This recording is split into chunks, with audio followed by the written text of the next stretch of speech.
নমস্কার, আমি ঈশানী। শীতকাল বলতে গেলে শেষই হয়ে গেল। এই বছর শীতে আমি একটা জায়গা ঘুরে এসেছি, যেটি হলো হুগলি জেলার একমাত্র সতীপীঠ, যা সত্যি বহুদিন প্রচারের আড়ালে ছিল। এছাড়াও দর্শন করে এলাম হুগলি জেলার তারকেশ্বর ছাড়াও এক জাগ্রত স্বয়ম্ভু শিবলিঙ্গের। এখানকার সমস্ত ডিটেলস শেয়ার করবো আজকের ভিডিওতে, তাই সম্পূর্ণ ভিডিওটি দেখুন এবং চ্যানেলটি ভালো লাগলে অবশ্যই সাবস্ক্রাইব করবেন। এখানে আসতে গেলে আপনাদের প্রথমে হাওড়া থেকে চলে আসতে হবে তারকেশ্বর স্টেশনে। তারকেশ্বর স্টেশন থেকে বেরিয়ে আমরা চলে এলাম তারকেশ্বর বাস স্ট্যান্ডে। এইখান থেকে আপনারা খানাকুলগামী বাস পেয়ে যাবেন। বাসে ওঠার আগে খেয়ে নিলাম কিছুটা গরম গরম চপ আর একটু মুড়ি। চড়ে পড়লাম বাসে। সুন্দর সকালের সুন্দর রাস্তা দিয়ে আমরা চললাম গ্রাম্য পথ উপভোগ করতে করতে। খানাকুল বাস স্ট্যান্ডে নেমে আমরা চড়ে নিলাম একটা টোটোতে। টোটোতে করে আমরা যাব আমাদের গন্তব্য ঘণ্টেশ্বর শিব মন্দির বা রত্নাবলী মায়ের মন্দির। এটি হলো রত্নাকর নদী, যা অবিরাম গোস্বামীর অভিশাপে আজকে কানা হয়ে গিয়েছে।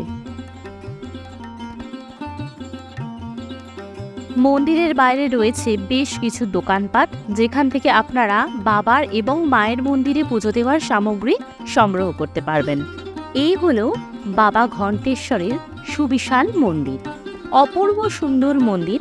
আর এখানে অবস্থিত স্বয়ম্ভু শিবলিঙ্গ, যা কেউ প্রতিষ্ঠা করেনি। শিবপুরাণে বাবা ঘণ্টেশ্বর এবং রত্নাকর নদীর উল্লেখ পাওয়া যায়। বলা হয় এখানে আগে বাবার মন্দির প্রতিষ্ঠা হয়েছিল, তারপরে মায়ের মন্দির প্রতিষ্ঠা হয়। এই হলো মন্দির সংলগ্ন নাট মন্দির, যেখানে শিবের বিবাহ থেকে শুরু করে বিষপান সকল পৌরাণিক কথা চিত্রাকারে বর্ণনা করা হয়েছে। বাবার মন্দিরের ইতিহাস কিছুটা জানিয়ে রাখি। অনেককাল আগে খানাকুলের পার্শ্ববর্তী বাসিন্দা বটুককারকের একটি গরু এই অঞ্চলে একটি শিমুল গাছের পাশে এসে দুধ দিত। রোজ রোজ এই ঘটনা দেখে রেখে মনে প্রশ্ন জাগে তার, এবং একদিন তিনি ওই নির্দিষ্ট স্থান খনন করেন এবং তারপরে দেখা মেলে বাবা ঘণ্টেশ্বরে। উদ্ধারের সময় কোদালের আঘাতে বাবার লিঙ্গের মাথার উপরের কিছুটা অংশ আঘাত লেগে ভেঙে যায়, যা আজও দৃশ্যমান। এই হলো বাবার গর্ভগৃহ এবং সেখানে অবস্থিত কালভৈরবের বিগ্রহ।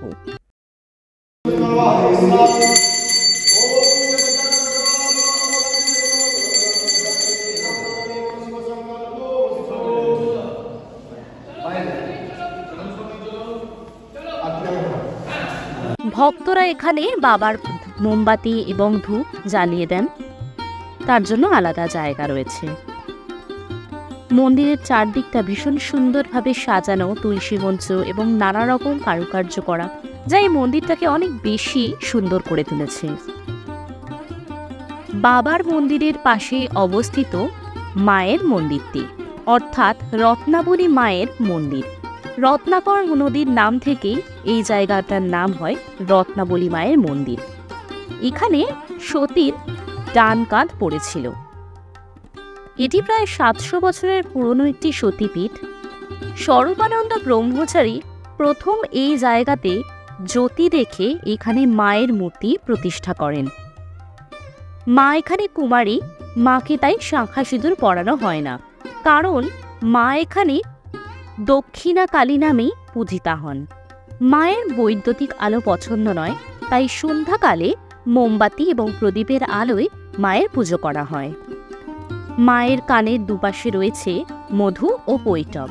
মায়ের এখানে মূল প্রসাদ হচ্ছে শোল মাছ পোড়া, যা তন্ত্রমতে পুজো করা হয় বলে হয়। এখানে পঞ্চমুণ্ডির ঘট প্রতিষ্ঠিত রয়েছে। মায়ের সামনে হয় বলি। এই হলো সতীপীঠ সংলগ্ন সতী মায়ের কুণ্ডটি।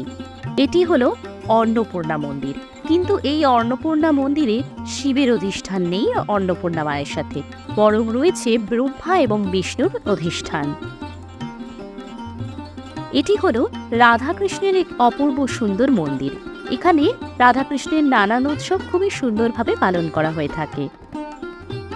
এটি হলো ষষ্ঠী মাতার মন্দির। বাংলায় এই ধরনের ষষ্ঠী মাতার মন্দির খুবই কম দেখা যায়। এটি হলো বিশালক্ষী মায়ের মন্দির, যা নিত্য পূজিত হয়।